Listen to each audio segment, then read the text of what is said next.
Welcome to The Music Reel. I'm your host, Nicola Burton. Today, my guest is Jo Thomas, who is the Creative Director and CEO for Metro Arts in Brisbane. Now, JFK once said, the life of the arts, far from being an interruption or a distraction in the life of the nation, it's actually close to the centre of a nation's purpose and attests to the quality of a nation's civilisation.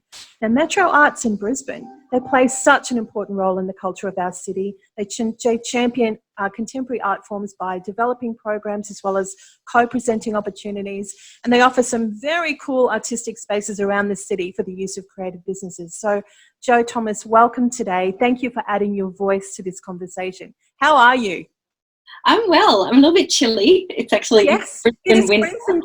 So I guess, look, I've been talking to people across the world for the last couple of months, hearing their lockdown stories, but you've got a bit of a good news one. I believe congratulations are in order. You won the Queensland Businesswoman of the Year for the Telstra Business Awards. Congratulations. Yeah, I did. Thank you. It was a real surprise, actually. I was obviously nominated in the social enterprise category and won that category, and then somehow took out Businesswoman of the Year for Queensland too, which I'm really proud of because it reminds people that the arts are a business and an important business. Yes. So I guess my first question, the most important one, how did you go with an awards ceremony in lockdown? It's such a funny story because they told us we would find out on a certain day, and 2 days earlier my doorbell rang because I was here at home, working from home as we all were, and I went down. There was this big package, and I said to the guy, "What's this?" And he said, "I don't know." So I brought it upstairs and I was unpacking everything, and suddenly there's an award and there's a certificate. You can just see one of them in the background there. I can see it, yes. And I thought, what's going on? And then I opened a letter and it said that I'd won, and it took me a few reads to understand. And then my phone rang and it was them going, "We wanted to tell you." Okay. So it was funny. I live alone, so it was a very odd experience, I must say. Well, as you say, it's such an important moment for the arts community that you've been recognised for the incredible work that you and the Metro Arts do. So let's start with, okay, first of all, March hit, we had this lockdown. How did that impact Metro Arts and your programs? We were in a very odd period anyway because, as many people know, we'd sold our venue of 40 years, our Edward Street building, and we were due to leave there at the very end of March. So in the middle of trying to pack up the building and say goodbye, COVID hit. So everyone started to work from home. We moved everything up and we got everything out that we could. And I guess it was a very emotional time because we had planned a little ceremony to say goodbye and lock the doors for the last time, but people couldn't be there because everyone had to be at home distancing. So that happened. And then although we were planning to be in hiatus with a lot of our programming for most of this year anyway, we did have other programs going on. So our Artists in Residence program across 3 sites, our Creative Development program. So we've kept those going as best we could throughout this time. Some artists wanted to work from home and do their artist in residency that way, and that was fine. Some came into sites on their own, and when that was safe, that was great to do.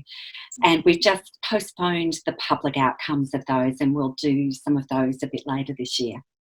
So, okay, here we are in this situation we did not plan, did not expect. You're due to move into your new premises later this year. We're in this new ecosystem. We're all making this up as we go along. What changes do you think will be made to arts organisations, I guess, as a whole, as a result of this new ecosystem we find ourselves in?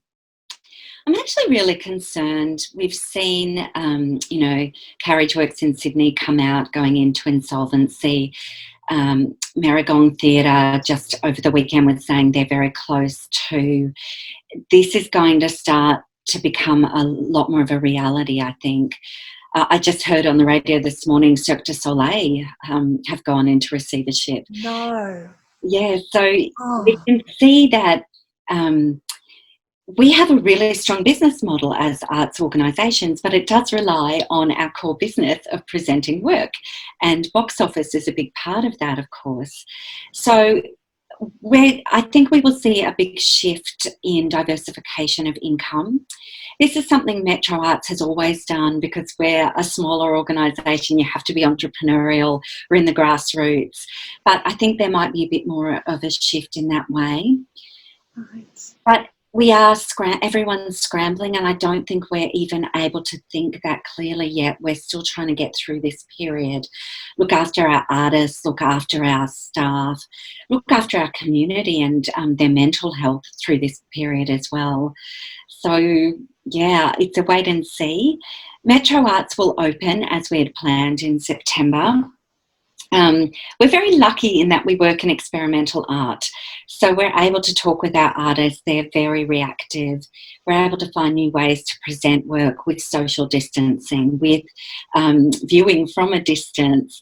So that's some of the things we've been working on. Also, because we're multidisciplinary, our work is in galleries as well as theatres, as well as outdoors. So we can present that work more easily than, say, a strict theatre company can at the moment. That's true. And I guess by our very nature, we're creative, we're innovative, we make it up as we go along. So you're in the best position to actually leverage this experience to create something that no one's ever done before. So Yeah. that's a wonderful way to look at it. I guess, what can people do to support the arts in Brisbane and I guess more specifically Metro Arts? What do you need us to do? Yeah, there's a couple of really core things at the moment. For me, I'm really worried about the young ones, our artists coming through and our arts workers coming through. I don't want to lose a whole generation to this sector. And it's not only that they might have just been starting their journey and they saw their whole industry close, but it's also now with the shift in the education sector and this call for arts degrees and humanities degrees to become more expensive, it's going to hit us hard. So we are developing some new programs to specifically support our emerging and our young artists. Okay.